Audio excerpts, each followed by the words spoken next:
Pelatih Timnas Indonesia Patrick Kluivert bersama asistennya Alex Pasteur dan Dini Lansat telah tiba di Bali untuk mempersiapkan pemusatan latihan jelang dua laga penting kualifikasi Piala Dunia 2026 melawan China dan Jepang.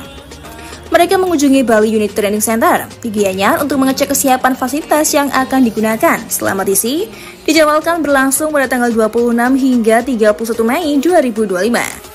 Kluivert mengungkapkan kekagumannya terhadap fasilitas di Bali United Training Center yang mencakup lapangan latihan, pusat kebugaran, ruang ganti dengan jacuzzi dan shower, serta pemandangan alam yang indah karena lokasinya dekat dengan laut. Dia menyatakan tidak ada tempat yang lebih indah dari ini, menunjukkan kepuasannya terhadap fasilitas yang tersedia. Pemusatan latihan ini merupakan bagian dari persiapan Timnas Indonesia menghadapi dua pertandingan krusial di grup C putaran ketiga kualifikasi Piala Dunia 2026 zona Asia.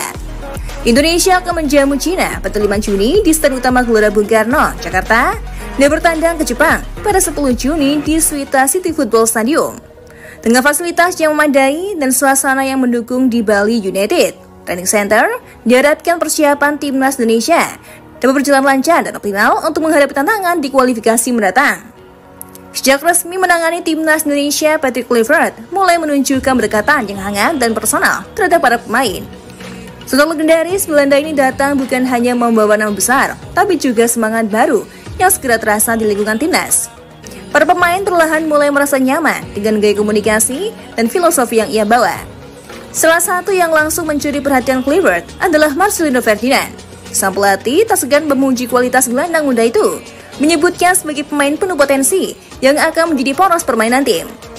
Marcelino pun merespon dengan performa gemilang, mencetak gol dan tampil konsisten di lini tengah. Rizky Ridho juga menjadi salah satu nama yang mendapatkan perhatian. Ketangguhannya di lini belakang membuat Kluivert terpukau. Ridho sendiri mengaku senang dan pendekatan pelatih yang lebih banyak membangun kepercayaan pemain lewat diskusi dan arahan pribadi. Kenyamanan juga dirasakan pemain naturalisasi seperti Jody Amat dan Jesus. Mereka merasakan aura profesional dan terbuka dari staf kepelatihan baru ini. Dia bahkan menyebut Kluivert mampu membuat semua pemain merasa penting, baik yang lokal maupun diaspora. Tak hanya pemain muda, sosok berpengalaman seperti Stefano Lillipali juga menyambut positif era Kluivert.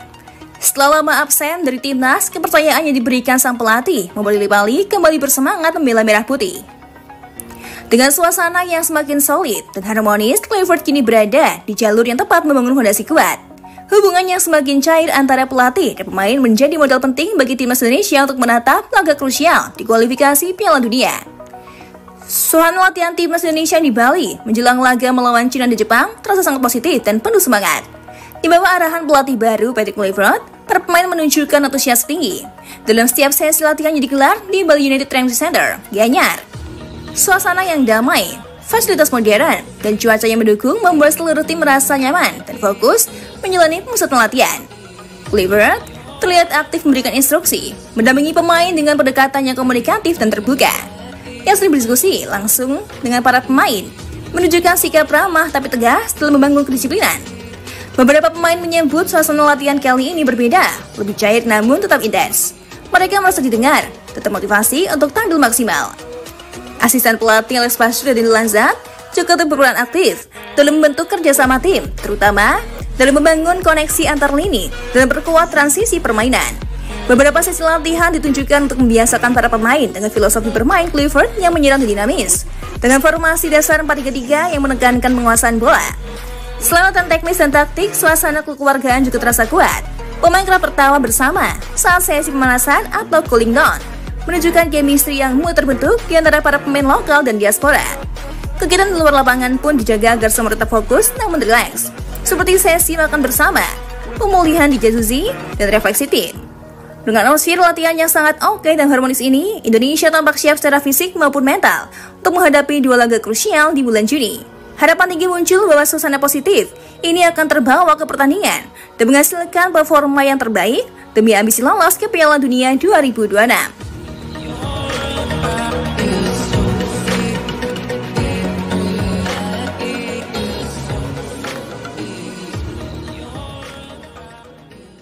Indonesia kembali jadi sorotan. Banyak kejutan terjadi menjelang laga penting kontra China dan Jepang. Dari pencoretan pemain hingga pujian dari pandit asing, yuk kita kupas satu persatu kabar panas yang lagi ramai dibicarakan. Bayangkan bukan 1 atau 2, tapi 9 pemain sekaligus dicoret dari skuad Garuda. Patrick Kluivert bikin gebrakan besar yang bikin publik tercengang. Kluivert akan mengumpulkan para pemainnya di Bali untuk melaksanakan pemusatan latihan alias TC. Sebanyak 32 pemain telah resmi diumumkan oleh Timnas Indonesia untuk mengikuti pemusatan latihan di Bali United Training Center tersebut. Namun demikian, tentunya tidak semuanya bisa didaftarkan saat matchday karena aturan AFC dan FIFA hanya memperbolehkan maksimal 23 pemain untuk disertakan. Oleh karena itu, setelah pengumuman 32 pemain untuk mengikuti pemusatan latihan, maka Patrick Kluivert harus mencoret 9 diantaranya untuk matchday. 2 diantaranya setidaknya sudah diketahui untuk laga kontra Cina, yaitu Martin Paz dan Marcelino Ferdinand yang menjalani skorsing akumulasi kartu kuning. Setelah Paz, Kluivert diharapkan mencoret 1 kiper lagi karena dia memanggil 5 pemain untuk pos tersebut.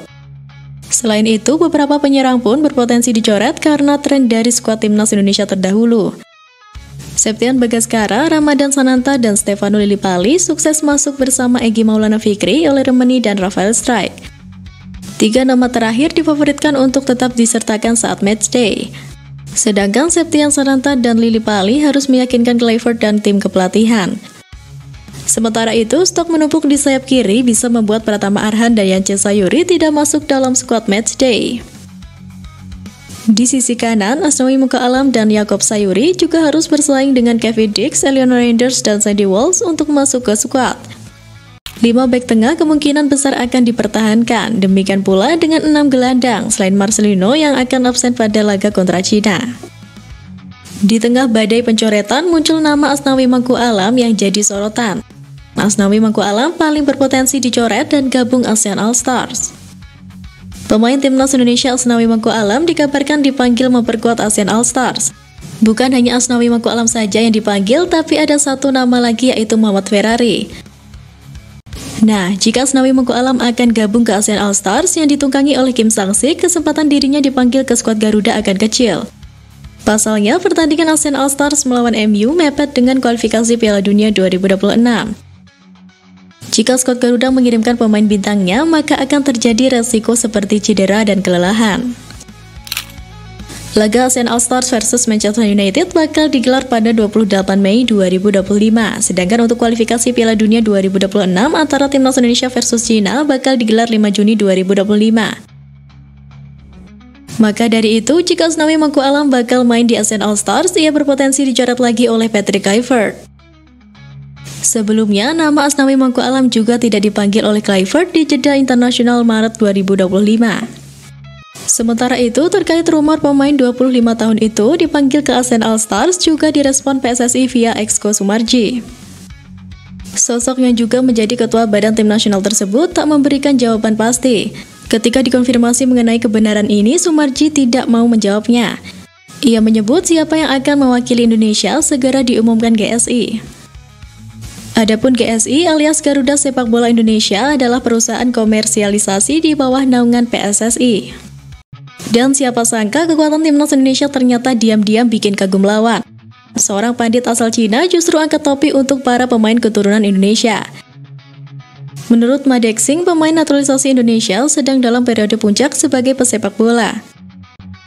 Sebagian besar pemain naturalisasi Indonesia berusia sekitar 26 tahun, yang merupakan masa keemasan dalam karir olahraga mereka. Dengan bergabungnya para pemain tersebut akan sangat meningkatkan daya juang Indonesia. Duel Indonesia versus Cina menjadi perbandingan kualitas naturalisasi dari kedua pemain. Cina cukup takjub dengan proyek naturalisasi Indonesia. Saat ini hanya Serginho, pemain naturalisasi yang dimiliki tim asal negeri tirai bambu tersebut. Di balik pencoretan pemain, pelatih asal Brazil minta supporter percaya dengan Patrick Kluivert. Stefano Kugura optimis Timnas Indonesia bisa memberikan perlawanan kepada Cina dan Jepang. Pria yang sering disapa Teko itu yakin tim merah putih bisa mengamankan tiket lolos ke putaran keempat. Lebih lanjut, Teko memberikan pesan kepada supporter Timnas Indonesia. Pelatih asal Brazil itu berharap supporter bisa memberikan kepercayaan kepada Patrick Kluivert. Teko menilai bahwa Patrick Kluivert adalah pelatih yang berkualitas. Saya yakin pasti bisa lawan Cina dan Jepang. Masih ada peluang lolos ke round 4. Semua pihak termasuk supporter harus percaya dengan pelatih baru. Menurutnya, skuad Garuda punya kualitas yang bagus. Di tengah berbagai keputusan mengejutkan, mulai dari pencoretan pemain hingga sorotan pada pemain keturunan, satu hal yang jelas, timnas Indonesia sedang berada di fase transisi besar. Perubahan ini mungkin memunculkan tanda tanya dan rasa khawatir. Tapi justru disinilah pentingnya kepercayaan publik. Patrick Kluivert datang bukan hanya membawa nama, tapi juga visi jangka panjang yang harus dibangun tahap demi tahap. Kita sudah melihat potensi mendapat pengakuan dari luar dan kini saatnya berdiri sebagai pendukung yang tak hanya bersorak saat menang tapi juga setia saat badai datang. Karena di balik semua drama dan dinamika, harapan untuk melihat Garuda terbang lebih tinggi tetap menyala dan itu dimulai dari keyakinan kita bersama. Bukan tanpa sebab, nama Indonesia kini rutin muncul di akun-akun sepak bola internasional. Bahkan unggahan tentang skuad Garuda sering viral dan menuai ribuan komentar. Tapi kenapa sih dunia begitu tertarik dengan timnas kita? Hal ini disebabkan oleh kombinasi antara antusiasme supporter, prestasi mengejutkan di lapangan, dan keunikan budaya yang viral. Dalam beberapa bulan terakhir, timnas Indonesia berhasil mencuri perhatian dengan berbagai momen yang tak terlupakan. Antusiasme dan fanatisme supporter Indonesia menjadi salah satu faktor utama yang membuat tim ini diperhatikan. Supporter Indonesia dikenal sangat loyal dan kreatif dalam mendukung timnya, termasuk dalam menciptakan tifo spektakuler yang sering kali diunggah oleh akun-akun sepak bola internasional. Hal ini meningkatkan visibilitas sepak bola Indonesia di mata dunia. Beberapa akun sepak bola dunia yang kerap membicarakan timnas Indonesia seperti Instagram milik 433, Fabrizio Romano hingga FIFA. Stasiun televisi internasional dan akun-akun Instagram dengan jutaan pengikut tersebut tidak melewatkan momen-momen menarik yang ditampilkan oleh supporter timnas Indonesia. Hal ini menunjukkan bahwa dukungan masyarakat terhadap timnas Indonesia sangat besar dan menjadi salah satu alasan mengapa tim ini diperhatikan di tingkat global. Loyalitas supporter skuad Garuda tidak dipungkiri mampu meningkatkan engagement media sosial yang memberitakan. Selain itu, prestasi timnas Indonesia yang mengejutkan seperti kemenangan atas tim kuat seperti Arab Saudi juga turut menyita perhatian. Keberhasilan ini menunjukkan peningkatan performa dan daya saing timnas Indonesia di level internasional. Kehadiran pemain-pemain naturalisasi yang bermain di level Eropa juga ikut mendongkrak prestasi sekaligus ketenaran sepak bola Indonesia. Keunikan budaya Indonesia juga berkontribusi pada popularitas timnas, misalnya ketika FIFA mengunggah video Lionel Messi yang diiringi lagu Aldi Taher. Hal ini menjadi viral dan menarik perhatian dunia. Momen-momen seperti ini meningkatkan popularitas timnas Indonesia secara tidak langsung. Dan ya, memang semangat masyarakat Indonesia terhadap sepak bola nggak main-main. Data menunjukkan kita masuk 15 besar negara paling fanatik terhadap si kulit bundar. Indonesia dinobatkan menjadi salah satu negara paling gila sepak bola menurut laporan Ticketcam sebagaimana dilansir dari Se-Asia Goal. Indonesia berhasil menduduki peringkat ke-15 dari 42 negara dengan skor 5,23 poin. Penilaian tersebut diambil dengan landasan beberapa variabel penilaian. Penilaian tersebut diantaranya jumlah stadion sepak bola beserta kapasitasnya, tingkat kehadiran tiap pertandingan, dan lain sebagainya. Tidak hanya itu, harga pasar, tingkat ketertarikan dengan Piala Dunia, serta nilai siaran lokal tentang sepak bola menjadi variabel pendukung dalam penilaian ini.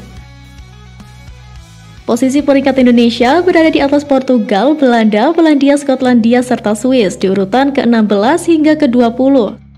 Sedangkan peraih skor tertinggi yang menempatkan negara paling gila bola jatuh kepada negara Inggris dengan skor 8,37 poin.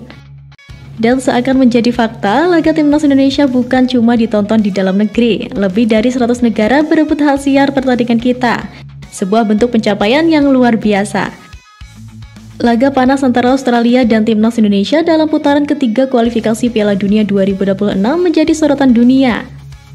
Pertandingan yang digelar di Sydney Football Stadium pada bulan Maret lalu ini memicu persaingan sengit dari 149 negara yang berebut hak siar.